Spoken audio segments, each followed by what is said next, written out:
Hello everyone, Studlord here, and today I bring you the last in my little series on LEGO ideas. Yesterday we looked at the top 10 castles that never got made, and today I turn to the rest. This isn't a top 10, it's not in a particular order, but it is the LEGO idea sets that had something different about them that I would have really liked to have seen LEGO accept instead of reject. First up, I've picked this one, the Steampunk Airship, which really does remind me of a sort of pirate vessel that has been taken to the skies. It's a really cool idea and a good looking set that's quite different from anything that LEGO has ever actually released, at least as far as I know. Please do correct me if I'm wrong, because if they have released something similar to this that I've somehow missed, I want to buy it. So it seems a shame that they turned it down. That said, I actually prefer this one, a motorised Steampunk Skyship. I just love ships in general, and combining it with something that actually looks like it's supposed to be flying is incredible. But the fact that this is also a modular ship which is motorisable so that these propellers can actually go round, it's incredible. Brilliant idea, and the design detail on this is fantastic. I'm almost speechless, actually. I know that I suppose this is the sort of style which you either love or hate. I know there are plenty of people that would look at this and say that they don't like it at all. But for those of us that do, for me certainly, I just think that this is an absolutely superb build. Incredible design. My hat goes off to the designers who's done this. It's just a beautiful looking thing. Love the minifigures as well. So yeah, again, another shame that this never actually got approved. Then I've next chosen Jules Verne's Nautilus. Now, I absolutely love 20,000 Leagues Under the Sea. In fact, I'm a big Jules Verne fan in general. I probably prefer The Mysterious Island even more than 20,000 Leagues Under the Sea, which, spoiler alert if you haven't read it, also has the Nautilus and Captain Nemo make an appearance. But this, again, such a brilliant design, fantastic set on a story, whether it's the book or the film, that is so iconic and incredible. I don't know, perhaps there would be some form of licensing issue. I'm really not sure. I actually fail to see why LEGO wouldn't have accepted this. Brilliant idea, not too big. I just think it would have been splendid.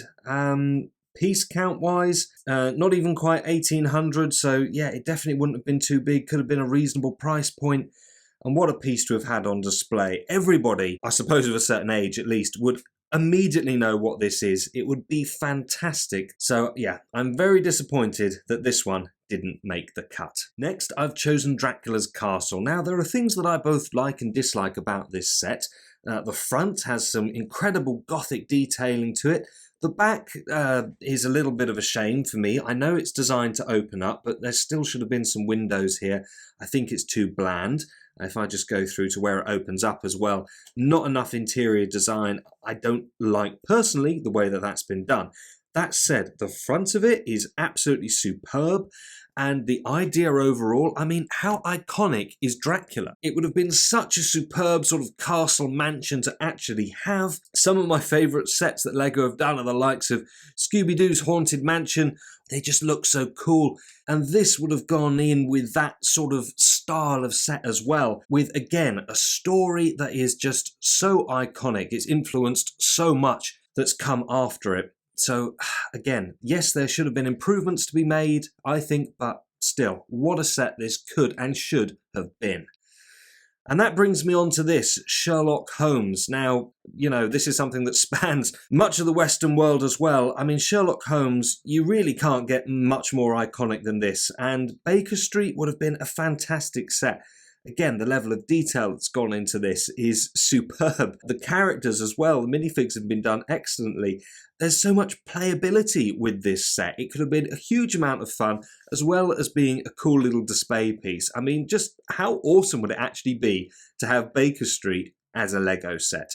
And of course, there's just been so much Sherlock Holmes over the years, from Rathbone to Downey Jr. to Cumberbatch. So many different iterations, all brilliant in their different ways, and it would have been nice to have had a set that paid homage to one of the most enduring and fantastic characters in all of literary history. Next, I've chosen this, something that isn't based upon a particular film or book. It seems to be a story that the designers themselves have actually made up, but it's just so cool. I remember seeing this initially in the voting stages and really wanting it to actually be accepted.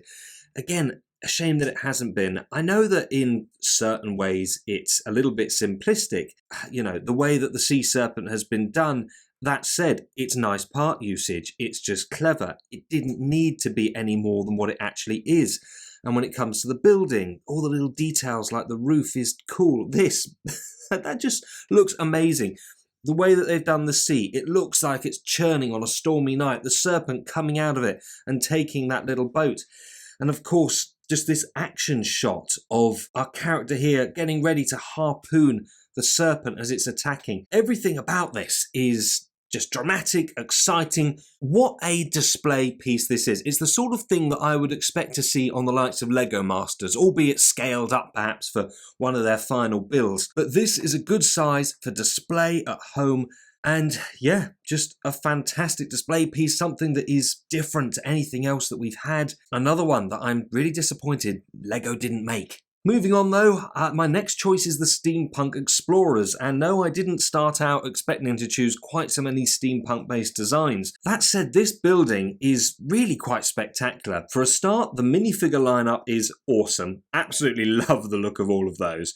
But the way that this building has been put together is just stunning. Obviously it comes apart, there's so much to it, the playability is fantastic, but the way that this has been designed is simply superb. It's beautiful, quite frankly, and very different from the other buildings that we've been given so far. So with that in mind, having so much going on and such a different looking building to it, along with these lovely little side builds, I think that this would have made a perfect set for Lego to have released. I mean, to my mind, they can't certainly say that it would have crossed too much with anything else that they've done, and I guess it just comes down to personal preference. Perhaps that's why it didn't make the cut. But yeah, for me, this certainly should have been one that they actually produced. And next, we've got the working log flume. Now, I do remember as a kid going to different amusement parks or fairgrounds, and one of my absolute favourite rides was always the log flume. Now, I don't know whether that's because I liked climbing inside a massive piece of wood and then getting soaked at the end, or at least moist around the edges, but it really was one of the more fun rides for me. And again, some of the roller coaster type things that Lego have done have been great, but ones like the loop coaster, far, far too big, over-engineered, come apart when you use them too much. Something like this, it's not simple, don't get me wrong. There's obviously a lot that's gone into this, but it's a smaller design that actually would look fantastic, be so fun to play with, and again, is nicely different from anything that Lego has done before, whilst obviously sticking to the whole fairground amusement line, which they have given us entries to in the past. In that respect, I think it would have matched in really nicely, and I would have loved to have had this on display, motorized, going round. It would have been fantastic. That said, I have to take my hat off to this one. This is extremely clever, the double Helix coaster. Now, this is obviously more complicated, I would say, than the other one. I loved the loop coaster, as I've just mentioned, but it did have its flaws. This one, I suspect, if it was being run a lot, may have those same flaws as well. Perhaps it would need to be readjusted to work. That said, it's just a fantastic looking thing. So, so clever. Brilliant design. I don't know how well it would have stood up to play. Perhaps that is why Lego decided this one might have just been a bit too difficult, wouldn't have worked as well. I don't know.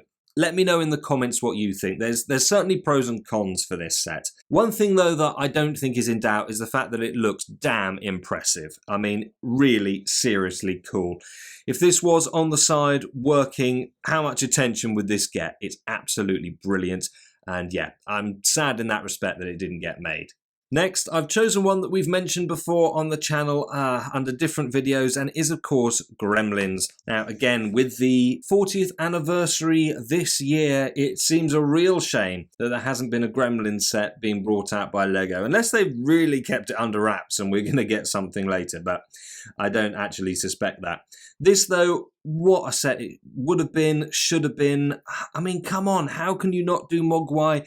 it would have been fantastic. And this whole build has been done, designed so well. It's just a travesty, quite frankly, that this hasn't been made. Such an iconic film, should have been done just the way it goes sometimes, although I think considering that they basically did the start of Gremlins as the beginning to the Ninjago movie with Jackie Chan, they could have at least then done an actual Gremlins set, but that is the way that it goes sometimes. It's a shame, but we must move on. My next choice is Wallace and Gromit. I absolutely love Nick Park's Aardman animations, and of course Wallace and Gromit has got to be the best. I grew up watching these, and whilst there have been a couple of different ideas submissions, I don't really think that the characters would work as minifigures. These buildable ones, however, absolutely superb. Just needed to give Gromit down here some eyebrows, albeit the same colour, just so that we could adjust his expression, which is of course so fantastic in the animations. But this would be absolutely brilliant. I love the idea, and quite frankly, I think it's inspired me to actually mock something up myself, because I need to have Wallace and Gromit in Lego in my life. This is fantastic. Then the next choice for me is Terry Pratchett's Discworld. I adore the novels. I think that they're absolutely brilliant, so funny. Some of my favourites being Mort, obviously all of the witch ones with Nanny Og and Granny Weatherwax. Although my favourite overall out of his stories is probably Going Postal. That is always one that just has me in stitches. Either way, a build of the Great Achuin with, of course, those 4 elephants balancing the Discworld on their backs should be a Lego set. Perhaps it's a little bit too niche for anybody who doesn't like or know of the stories. This obviously isn't going to be for them, and in that respect I can understand why Lego hasn't done it. That said, there are so many fans of Terry Pratchett. He was so prolific in his writings that I feel there has to be enough Lego fans who also like the stories that we would have bought this, in droves. Who knows? Again, let me know in the comments your thoughts on that. For me, excellent design. Such a shame it hasn't been made. And that brings me on to the last 3. So this one is Bilbo Baggins' Hobbit Hole, which now that I've said it sounds slightly rude, but we will move on. We obviously had Bag End done by Lego back in the Little Hobbit sets, but it was small. I really want a proper UCS style Bag End. As I mentioned in my Lord of the Rings video, I'll link to that in the description below if you haven't seen that one. Now, there are things about this I don't particularly like, if I'm honest. There's certainly some details that I would change if it was me designing it, but obviously it wasn't. And credit where it's due, the designer has done a really good job here.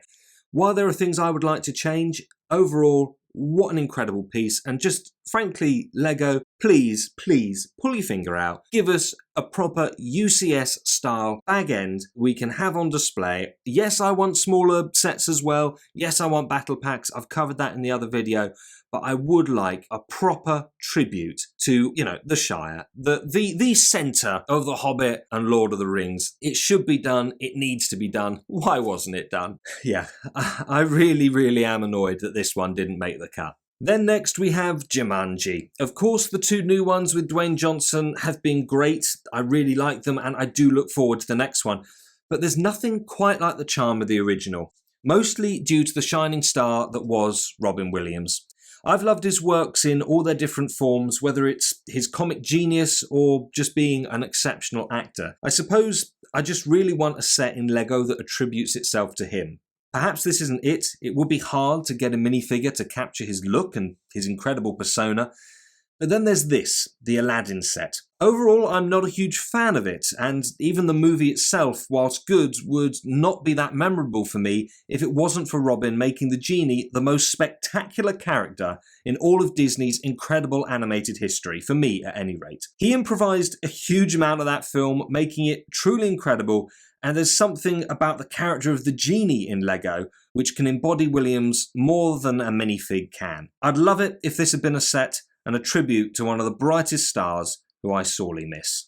Well, I can't do any more damage around this popsicle stand. I'm out of here! Bye, you 2 crazy lovebirds! Hey, Rugby, ciao! I'm history! No, I'm mythology! No, I don't care what I am! I'm